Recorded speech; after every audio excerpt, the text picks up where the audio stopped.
Anda kembali di interupsi pemirsa, kita langsung saja ke Pak Abdul Al-Katiri. Pak, tadi kan disampaikan oleh Bung Freddy Damani kalau ini sebetulnya perkara yang sederhana aja gitu Pak.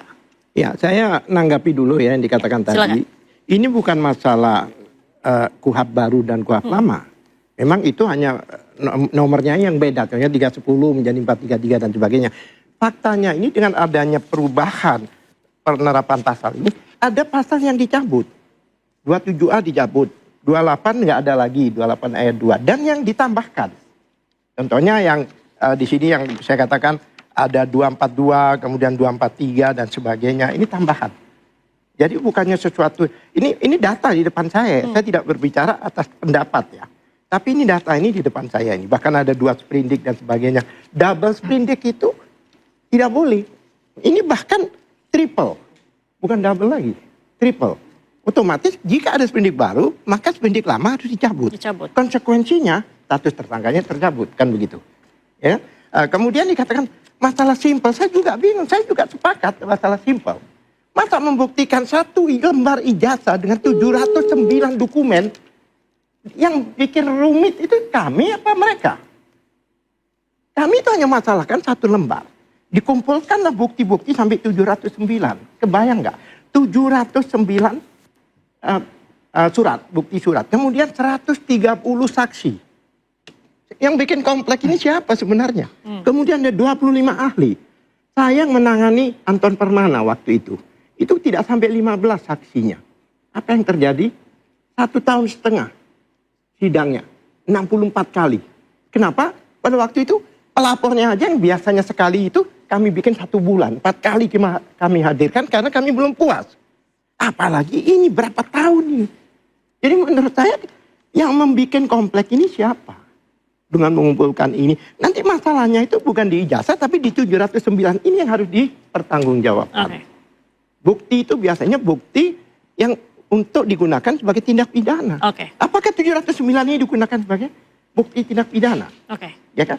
Nah, menurut saya kenapa lama dan sebagainya kok sampai 90 hari belum di P21 kan? Saya tidak yakin jaksa akan P21. Baik, Pak Freddy gimana tanggapannya? Saya belum selesai sebenarnya. Balik sedikit. Iya. Lagi live kan? Saya tidak yakin.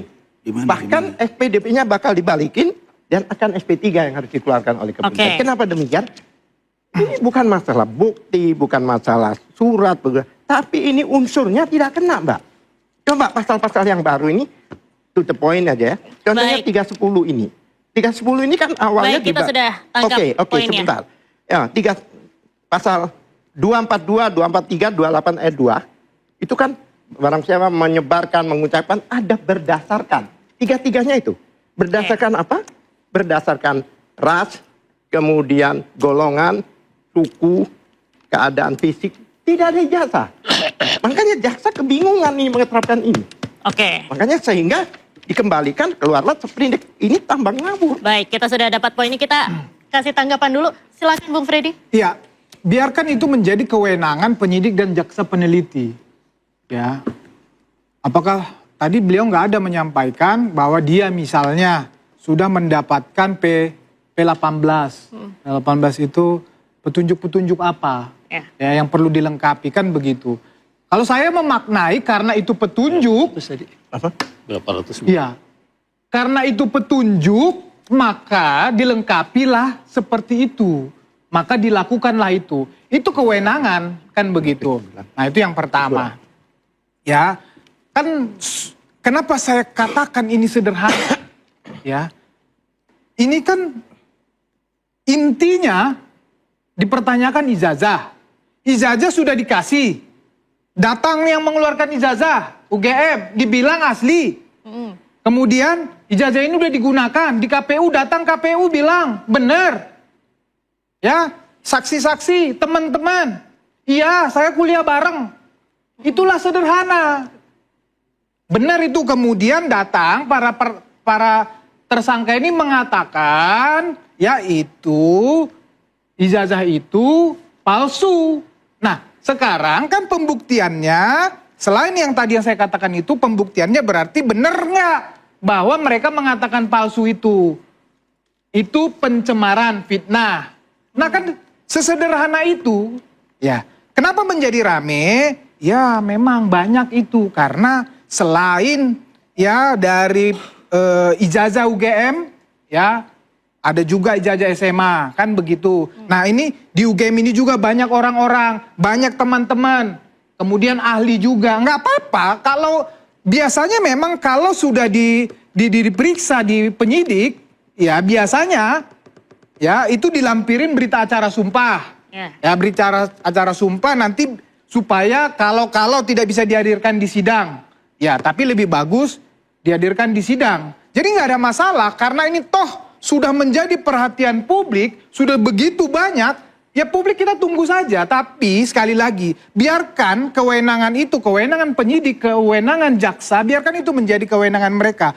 Oke, kita berargumen, saya katakan tadi saya yakin, saya optimis, karena sesederhana itu perkara ini gitu loh. Saya tidak mau mendahului penyidik, memang itu kewenangan dia mengumumkan itu nanti ketika sudah ada dari jaksa, dinyatakan P21 dia akan mengumumkan. Ya, tapi karena dari pengetahuan saya tentang perkara yang seperti ini sederhana, maka saya optimis memang itu perkara akan bergulir ke pengadilan. Interupsi. Gimana, silakan. Jadi begini, UGM itu tidak pernah mengatakan ijazahnya asli. Tidak pernah. Dia hanya mengatakan Jokowi pernah kuliah dan sebagainya. Dan juga pembuktiannya, ini pembuktiannya Ainul yakin, pembuktian mata. Selama ini UGM itu membuktikan dengan narasi. Mungkin nanti bukan saya menunjukkan. Oke. Interupsi. Interupsi Dendra ya. Ya, silakan Pak Rasman. Begini, saya kira kita ini di sini orang hukum semua, mulai Bang Zulfikar pakar pidana, Bang Al-Katiri, rekan kita Freddy. Ya, poinnya Bang. Kita sudah beracara. Begini, maksud saya banyaknya saksi, banyaknya ahli itu membuktikan bahwa penyidik Polda Metro Jaya berhati-hati. Karena kasus ini mendapat perhatian publik. Dulu kasus Ahok juga diduga menista agama juga rame saksinya. Benar yang disampaikan oleh Adinda Freddy bahwa itu nanti kan ada dilampirin. Ketika seseorang diperiksa, saksi dan dibuat sumpah ditandatangani. Itulah nanti akan disajikan. Tapi kalau bersidang sampai 1,5 tahun, itu mungkin dulu ya. Kalau sekarang kan memang sudah ada aturan dari Mahkamah Agung. Ya, dia cepat, murah. Artinya paling lama itu mungkin 5-6 bulan. Dan aspek kehati-hatian ini tidak boleh dilalaikan oleh penyidik. Karena risikonya nanti, kalau ini nanti misalnya dibawa ke kejaksaan, lalu kemudian jaksa menyatakan tidak cukup bukti, dihentikan. Kan persoalan ini, P19 mati istilahnya. Karena itu maka, apa yang dilakukan oleh penyidik kita hargai. Itu satu. Yang kedua, saya ingin katakan bahwa kita ini kan sudah saya katakan sudah lama beracara. Sebenarnya tidak ada satu klausul yang pakem, yang langsung nyata, letterlate yang mengatakan bahwa tidak boleh ada SPDP baru. Di situ hanya mengatakan bahwa berpotensi melanggar. Potensi, belum tentu ada pelanggaran. Itu yang saya baca. Lalu, apa maksud dari rangkaian itu? Adalah aspek kehati-hatian. Nah, kemudian saya kasih contoh. Saya akan bicara fakta empirik ini, Bang. Saya melaporkan seseorang namanya Denis Cariesta di Polda Sumatera Utara. Bang, itu 4 kali sprindik terbit dengan 1 LP. Jadi wajar aja. Artinya tidak ada masalah di sini. Yang harus dipersoalkan sekarang oleh kami sekarang, mereka yang ingin nampak ijazah Pak Jokowi itu sah atau tidak. Kenapa dibawa ke ruang persidangan yang akan dipertontonkan? Anda tidak mau gitu loh. Ini artinya Anda menabur angin tapi takut dituai badai. Kalau begitu, mari kantor Kesulitan. Saya kasih contoh badan saya sekarang. Ayo, Roy, rame-rame kita hadapi. Oke. Supaya Anda gentle. Ya kalau Anda ternyata, kami saya kasih contoh ya, begitu kerasnya rekan kita Rismon dulu, ternyata dia punya pertimbangan lain, akhirnya di RJ. Nah, saya sudah katakan kalau Roy sekarang masih ingin datang ke Solo, misalnya, ya monggo-monggo. Tapi jangan kalian bersuara kencang, tapi ketika berhadapan dengan aspek hukum yang sebenarnya, Anda takut. Saya paham betul apa yang disampaikan oleh abang saya, Bang Al-Katiri. Bahwa beliau ini memang punya pengalaman, benar. Tapi yang saya mau katakan adalah, bahwa di kasus Roy dan kawan-kawan ini, Bang, gini Bang, saya tanya Abang, sejak kapan ada di Republik ini, tersangka hampir tiap hari cuap-cuap di TV, Bang. Salah satu, seseorang dapat ditahan adalah satu, mengulangi perbuatan yang sama, Apa yang saya katakan? Dia dilaporkan lagi. Dia tersangka, sekarang dilaporin lagi oleh Bang Egy Sujana. Artinya apa? Tersangka ini nggak diam. Dia gerak terus di aspek yang sama. Preskon kemana-mana. Saya nggak lihat dia ada niat baik. Maka saya minta supaya dapat dilakukan penahanan. Gitu loh. Kasih kesempatan, Bang Abdul. Sebenarnya yang diomongkan abang saya ini, saya ngomong apa, beliau ngomong apa, nggak ketemu. Saya tidak bicara. Maksudnya nggak ketemu yang mana nih? Maaf. Saya tidak bicara SPDP baru, sprint. Iya, saya tahu. Tapi yang dibahas SPDP satu. Sebentar, Bang.